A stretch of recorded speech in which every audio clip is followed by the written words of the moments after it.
Selamat pagi, Assalamualaikum warahmatullahi wabarakatuh. Perkenalkan, nama saya Emi Yuliza. Saya merupakan dosen tetap pada program studi Sarjana Keperawatan, Fakultas Ilmu Kesehatan, dan sebagai pembina Unit Kegiatan Mahasiswa Islam di Universitas Indonesia Maju, Jakarta Selatan. Saya mulai bergabung di Universitas Indonesia Maju sejak tahun 2013 yang dulu masih Sekolah Tinggi Ilmu Kesehatan Indonesia Maju dan secara resmi memperoleh nomor induk dosen nasional pada tahun 2022. Bidang keilmuan yang saya tekuni adalah keperawatan keluarga.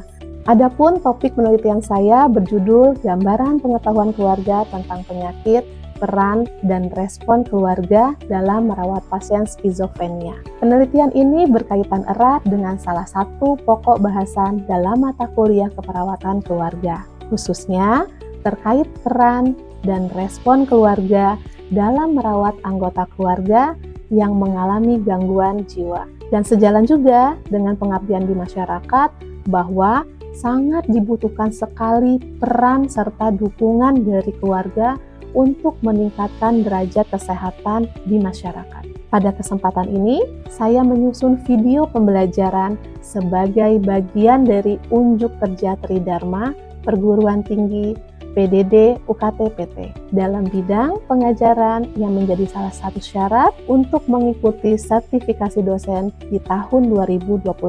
Mata kuliah yang saya ampu adalah keperawatan keluarga yang merupakan salah satu mata kuliah inti dan wajib dalam kurikulum pendidikan profesi nurse Indonesia tahun 2021. Mata kuliah ini memiliki beban 3 SKS yang terdiri dari 2 SKS teori dan 1 SKS praktik. Fokus utama pembelajaran itu mencakup konsep dasar keluarga, konsep kesehatan keluarga, konsep keluarga sejahtera, asuhan keperawatan keluarga pada berbagai tahap perkembangan keluarga, yaitu di mana pasangan baru menikah, keluarga yang sedang menanti kelahiran, keluarga dengan balita, keluarga dengan anak usia sekolah, keluarga dengan remaja, keluarga dewasa, dan selain itu pembahasan ini juga akan mencakup permasalahan kesehatan keluarga yang umum dijumpai di Indonesia. Pembelajaran dalam mata kuliah ini dilakukan secara aktif dan partisipatif dengan metode diskusi berbasis masalah dan pertanyaan, presentasi kelompok atau individu, permainan peran atau role play, diskusi kelompok terarah atau FGD, dan studi berbasis pengalaman lapangan dan hasil penelitian. Materi yang akan dibahas meliputi konsep dasar keluarga, konsep keluarga sejahtera, konsep dasar keperawatan keluarga, ruang lingkup keperawatan keluarga, tren dan isu dalam keperawatan keluarga, konsep asuhan keperawatan keluarga, asuhan keperawatan berdasarkan tumbuh kembang, dan asuhan keperawatan pada keluarga dengan masalah kesehatan yang umum di Indonesia. Sumber pembelajaran yang digunakan antara lain buku, teks, dan buku elektronik,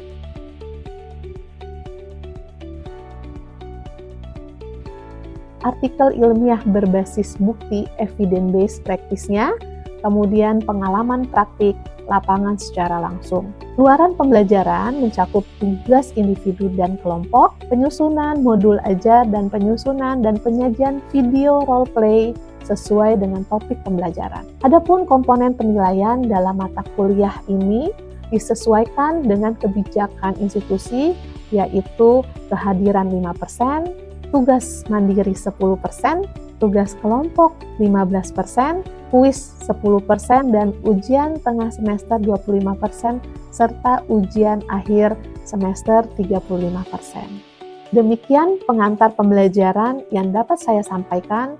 Selanjutnya, berikut adalah cuplikan proses pembelajaran yang telah saya lakukan secara tatap muka di kelas dengan topik bahasan konsep dasar keluarga. Terima kasih atas perhatiannya.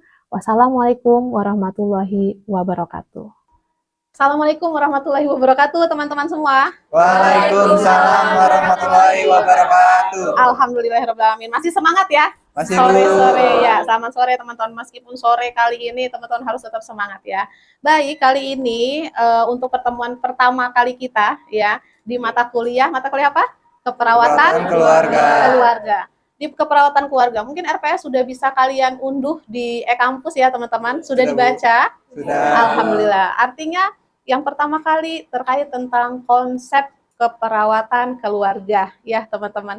Nanti kita akan bahas pertemuan kali ini, kita akan bahas terkait konsep apa sih sebenarnya yang harus kita pelajari ya teman-teman, dapatkan ilmunya terkait tentang keperawatan keluarga. Baik, tujuan pertemuan yang pertama itu adalah bagaimana nanti teman-teman bisa memahami ya sampai nanti teman-teman melaksanakan asuhan keperawatan keluarga ya, di mana nanti teman-teman membina keluarga binaan di dalam satu daerah. Harapannya nanti sampai pertemuan ke terakhir nanti ya ada praktiknya ya. Mata kuliah ini kan 3 SKS ya teman-teman. Nanti kita akan bahas untuk tujuan khususnya. Khususnya kali ini, hari ini kita akan bahas tentang definisi keluarga.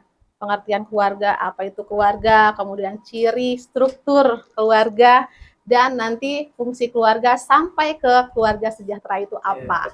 Baik teman-teman, di dasar pemikiran keluarga sebelumnya, di sini mungkin teman-teman untuk landasan teori kita bisa menggunakan terkait tentang buku.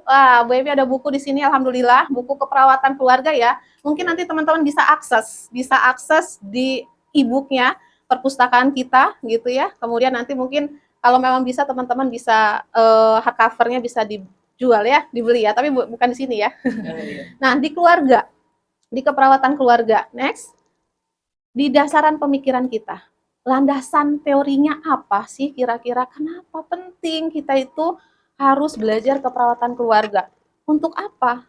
Dasar pemikirannya yang terpenting adalah di nomor pertama, ada di situ paradigma ya untuk Undang-Undang Nomor 17. Nah, di sini untuk Undang-Undang Nomor 17 ini ada paradigma fokus utamanya, promotif, preventif, akses dan reproduksi remaja. Dampaknya apa pada keluarga gitu ya? Itu kita perlu, kita sebagai tim kesehatan ataupun perawat itu perlu meningkatkan edukasi. Coba teman-teman lihat ya, edukasi ke keluarga tentang kesehatan reproduksi. Menurut teman-teman di sini, untuk kesehatan reproduksi perlu atau tidak kita edukasi ke sekolah-sekolah? Perlu. Kira-kira kalau di daerah Jakarta sudah banyak belum sih yang memberikan edukasi itu? SMA lah, mungkin lebih banyak SMA. Kira-kira berapa persen, atau sudah banyak, atau semuanya sudah melakukan di SMA itu memberikan edukasi? Sudah belum? Belum. Di penelitian ada ya. Ternyata baru 70%, artinya belum sampai 100% kita memberikan edukasi. Hei, kita sebagai keperawat ya, perawat keluarga, ayo dong kita berikan edukasi terkait tentang kesehatan reproduksinya. Yang kedua, dasar pemikiran kita teman-teman, Permenkes nomor 2 tahun 2025. Yang dimana mungkin teman-teman sering membaca di Permenkes itu terkait tentang keluarga. Identiknya, banyaknya adalah segala sesuatu itu dikaitkan dengan keluarga. Base-nya adalah keluarga. Di dalam sebuah kesehatan juga awalnya adalah keluarganya yang harus kita berikan edukasi, berikan intervensi, berikan asuhan keperawatan khususnya keluarganya. Ya. Kemudian ada dasar lagi, dasar dari KKI 2024. Bisa dibaca di sana mengatakan apa teman-teman? Bahwa pendidikan dokter keluarga dan fellowship terapi keluarga. Di sini saja ada terapinya gitu ya. Kolaborasi antara kita perawat dan tim kesehatan, dokter, keluarga dalam intervensi keluarga ya. Baik teman-teman, dilihat di sini. The family health nurse. Tampak apa yang kalian lihat di sini? Payung. Payung. Apa yang teman-teman pikirkan dari payung ini? Ya, ketika teman-teman melihat gambar payung ini, Kemudian ada the family health nurse-nya sebagai tongkatnya. Apa sih yang di dalam benak kalian? Apa yang kalian pikirkan terkait the family health nurse-nya? Apa dasar teman-teman memikirkan ini? Baik, sebagai apa? Sebagai penyangga. Penyangga. Ya, berarti dia sebagai penyangga. Oke, good, Mbak Fitra. Mas, penyangga. Oke, good. Ada lagi? Sebagai apa? Artinya rata-rata mengatakan sebagai penyangga di sini ya. Berarti menopang. Ya, the family health nurse itu memang dia base-nya, penopangnya. Dari ada beberapa kerjasama kita ya, antara dokter, ada bidan, ada nursingnya, ada social work-nya, dan yang lainnya gitu ya. Itu semua saling bekerja sama. Demi siapa? Demi the family health nurse-nya ya. Artinya semua itu tertuju kepada the family health nurse-nya gitu ya teman-teman. Oke, next. Apa itu keluarga? Mulai kita ke pembahasan ya kali ini. Ada yang tahu kira-kira teman-teman apa sebenarnya sih keluarga itu? Oke, good. Keluarga itu yaitu unit terkecil yang terdiri dari ibu, ayah, dan anak. Oke, terima kasih. Baik, teman-teman, benar sekali. Salah satunya adalah keluarga itu adalah unit terkecil, gitu ya. Biasanya itu kata-kata dari Depkes. Unit terkecil dari satu masyarakat terdiri dari ayah, ibu, anak, gitu ya, teman-teman. Tapi ini definisi keluarga menurut perspektif lain. Kalau dari Peter di sini mengatakan bahwa kelompok sosial inti yang dimana hidup bersama, bekerja sama secara ekonomi, dan bereproduksi di sana. Kalau kata si Burgess, mungkin teman-teman sudah tidak asing lagi ya, si Burgess mengatakan sekumpulan orang yang terikat. Ada kata-kata di situ terikat, ya teman-teman, perkawinan, darah, atau adopsi. Yang jelas di situ ada garis barunya adalah terikat, ya. Kemudian tinggal dalam satu rumah. Jadi kalau dia udah tinggal dalam satu rumah, bisa itu dikatakan keluarga. Ini menurut perspektif lain ya.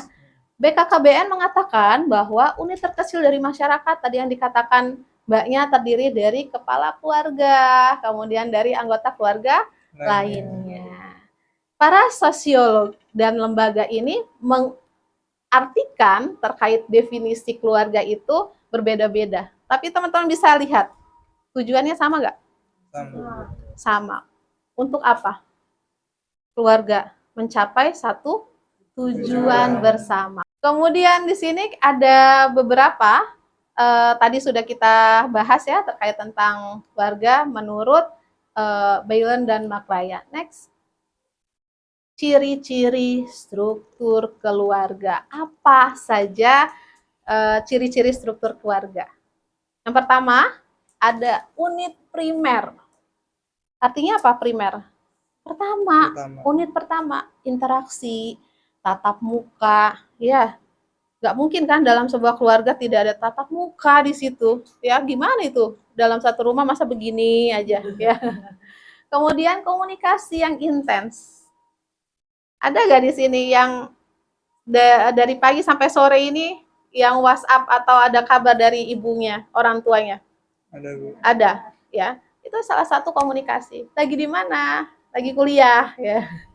Dan hubungan pribadi yang mendalam antar anggota keluarganya.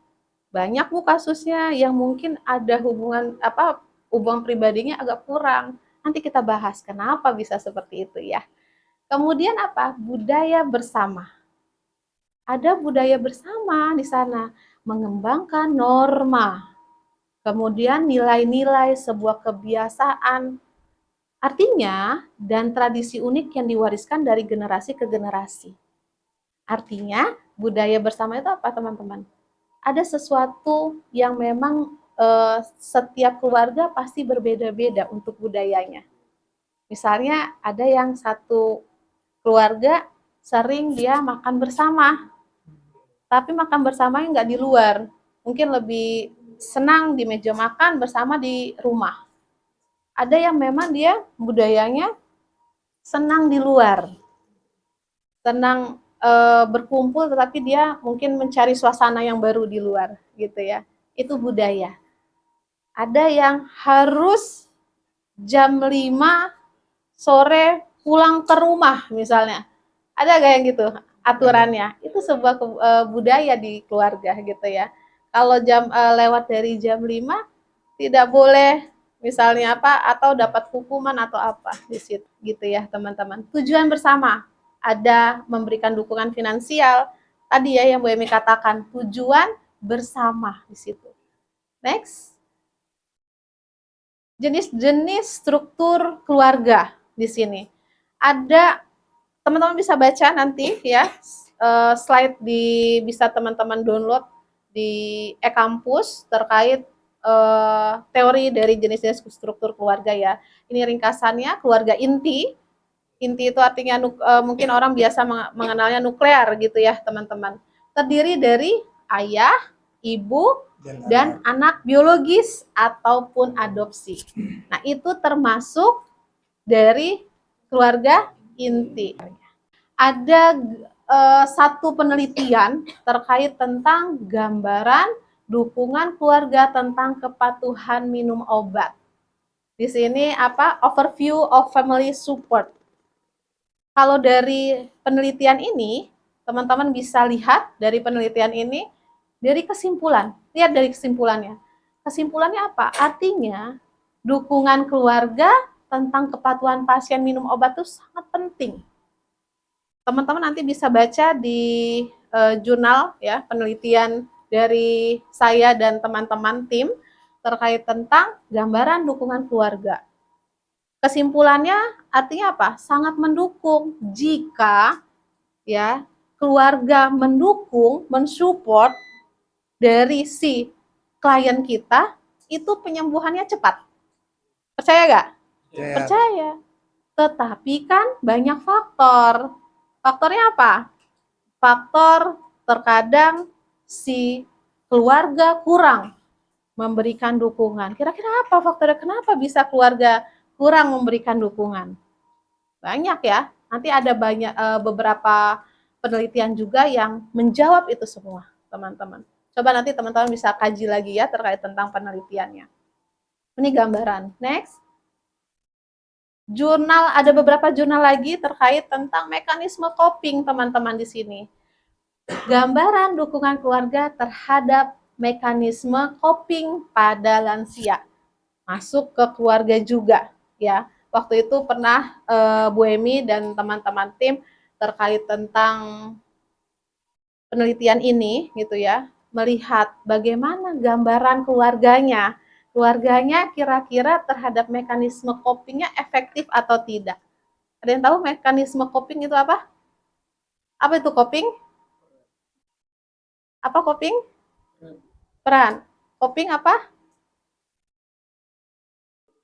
Benar, ya. Bagaimana cara kita merespon satu stresor di situ? Itu namanya coping. Nah, ternyata coping keluarga itu berbeda-beda. Misal, pada saat keluarga memberikan intervensi, sama-sama kliennya kita adalah klien yang hipertensi. Ya, hipertensi itu banyak yang harus dilihat, kebiasaannya, ya, makanannya, aktivitasnya. Ini dua klien kita. Tetapi yang satu itu dia memberikan support system yang baik, reward, kemudian terkait makanannya diperhatikan, terkait tentang aktivitasnya. Wah, ayo ya, ini pagi-pagi, ayo kita bergerak, ya kan? Ayo kita olahraga. Yang satunya dibiarkan saja karena mempunyai stigma bahwa yang namanya hipertensi, Bu, udah lansia Bu, nggak apa-apa. Karena sudah berumur Bu, wajar dong. Itu stigma di masyarakat. Banyak sekali stigma di masyarakat seperti itu teman-teman. Artinya dua hal yang berbeda terkait tentang dukungan keluarga kepada klien kita yang hipertensi. Bisa dipahami ya, artinya banyak faktor. Silakan nanti teman-teman gali terkait faktor apa saja ya, cari referensi lain gitu ya, teman-teman baca lagi, ternyata banyak. Bahkan boleh teman-teman nanti bisa mengambil bahan ini menjadi sebuah penelitian teman-teman. Lanjutkan penelitiannya Bu Emi ya. Bisa nanti teman-teman lanjutkan lebih detail lagi nanti terkait tentang dukungan keluarganya. Mbak Fitri, ayo.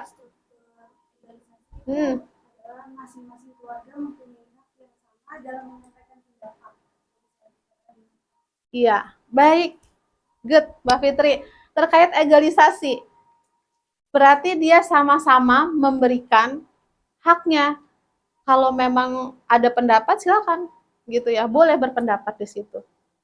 Karena ada beberapa keluarga yang dia membolehkan, ada di dalam sebuah keluarga yang dia sama rata, ya, sama halnya di pekerjaan, gitu ya. Biasanya kalau di pekerjaan terkait tentang struktur egalisasi ini adalah apa? Senior junior nggak ada, dia sama, itu ya.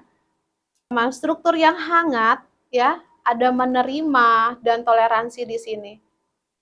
Kemudian struktur selanjutnya adalah struktur yang terbuka, di mana anggota yang terbuka itu mendorong kejujuran, kebenaran, gitu ya. Ada dia tidak mendorong ke yang menyudutkan seseorang.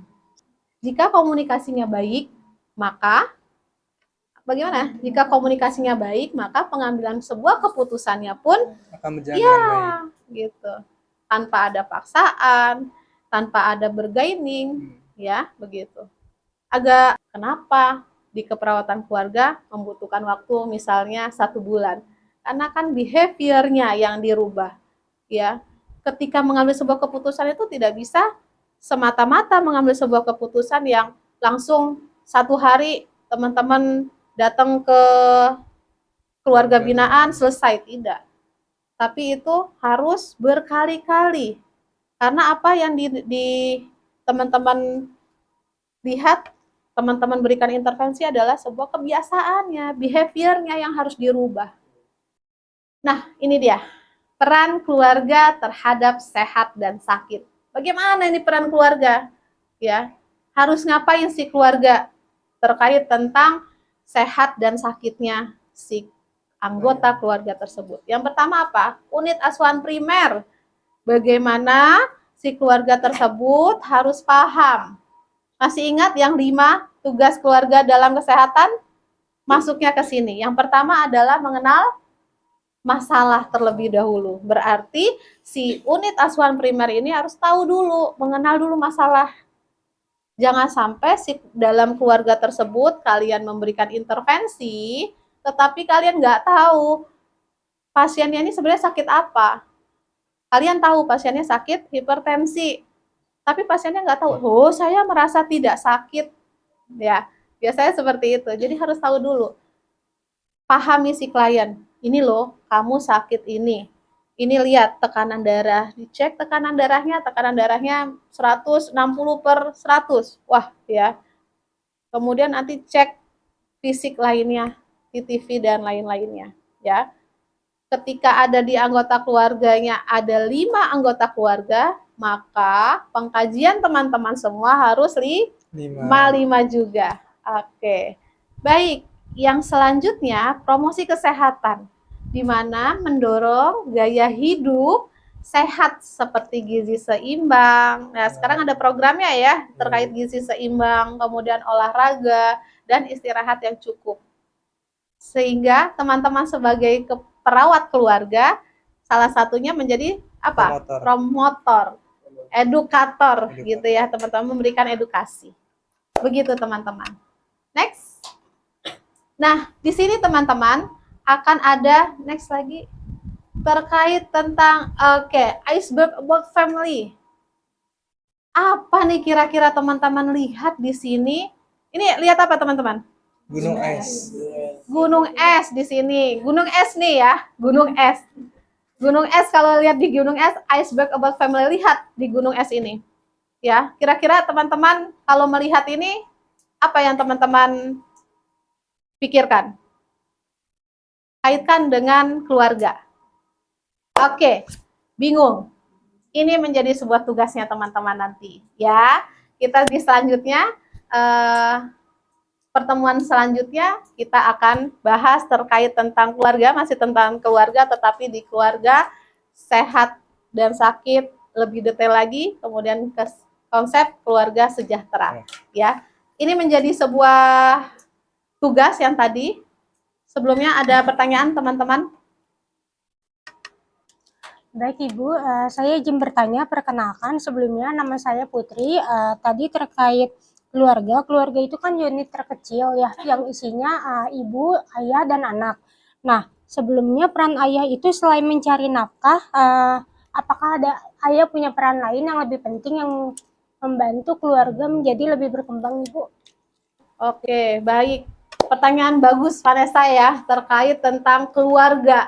Peran ayah, kira-kira peran ayah ini selain memberi nafkah apa gitu ya. Peran ayah memang bukan sebatas mencari nafkah, teman-teman. Tadi sudah dibahas mencari apa saja, selain mencari nafkah adalah sebagai pelindung, ya, memberikan rasa nyaman dan rasa aman. Oke, jadi bukan sekedar hanya mencari nafkah sudah cukup, tidak, ya, berikan rasa nyaman, aman ke keluarganya. Ketika bagaimana cara melihat teman-teman atau pemimpin itu menjadi rasa aman dan nyaman pada saat kalian pulang dari rumah, dari kantor ke rumah misalnya. Itu anak-anak itu udah pada berlarian. Nah, itu berarti, berarti kita dinanti-nanti, itu senang sekali gitu ya. Atau ada sebaliknya, ketika pulang ke rumah mereka pada takut, tutup pintu, cuek, ya. Itu ya. Jadi peran ayah bukan sekedar mencari nafkah. Baik, good. Ada lagi yang mau bertanya? Baik, silakan, Mbak. Baik, perkenalkan nama saya Rizka, Bu. Izin bertanya, jadi kekuatan siapa yang berperan paling besar antara ibu dan ayah? Wah, pertanyaan bagus, Mbak Rizka. Baik, terkait tentang kekuatan keluarga. Di kekuatan keluarga, kira-kira keluarga mana nih yang paling besar kekuatannya antara ayah dan ibu? Mana yang paling besar? Ayah. Ayah kalau menurut teman-teman.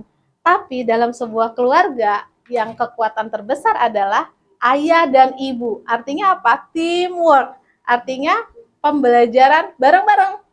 Jadi kekuatan ayah, kekuatan ibu, dan kekuatan anak itu menyatu, maka menjadi sebuah kekuatan yang besar di dalam sebuah keluarga. Gitu ya teman-teman, mungkin cukup sekian. Jika ada pertanyaan dan lain-lain bisa kita lanjutkan di kolom e-kampus ya, atau di pertemuan selanjutnya. Baik, begitu teman-teman. Next, untuk absensi, terkait absensi, teman-teman sudah absen? Nanti akan Bu Emi cek di e-kampus ya, teman-teman bisa download juga di e-kampus. Nah, ini pertemuan untuk minggu depan selanjutnya. Ada kata-kata dari Bu Emi terkait hari ini terakhir. Harta yang melimpah dan kesuksesan bukan jaminan bisa membuat keluarga bahagia. Namun, dengan rasa cinta dan kepedulian, kitalah yang didamba oleh keluarga. Masya Allah, tepuk tangan buat kita semua. Baik, terima kasih. Itu saja dari Bu Emi. Bu Emi tutup. Sampai jumpa minggu depan. Wassalamualaikum warahmatullahi wabarakatuh. Waalaikumsalam warahmatullahi wabarakatuh. Baik, demikian cuplikan demonstrasi kegiatan pembelajaran yang saya laksanakan untuk memenuhi syarat sertifikasi dosen tahun 2025. Semoga tayangan ini dapat memenuhi penilaian PDD UKT-PT, terutama bidang pengajaran. Sekian, salam sehat. Assalamualaikum warahmatullahi wabarakatuh.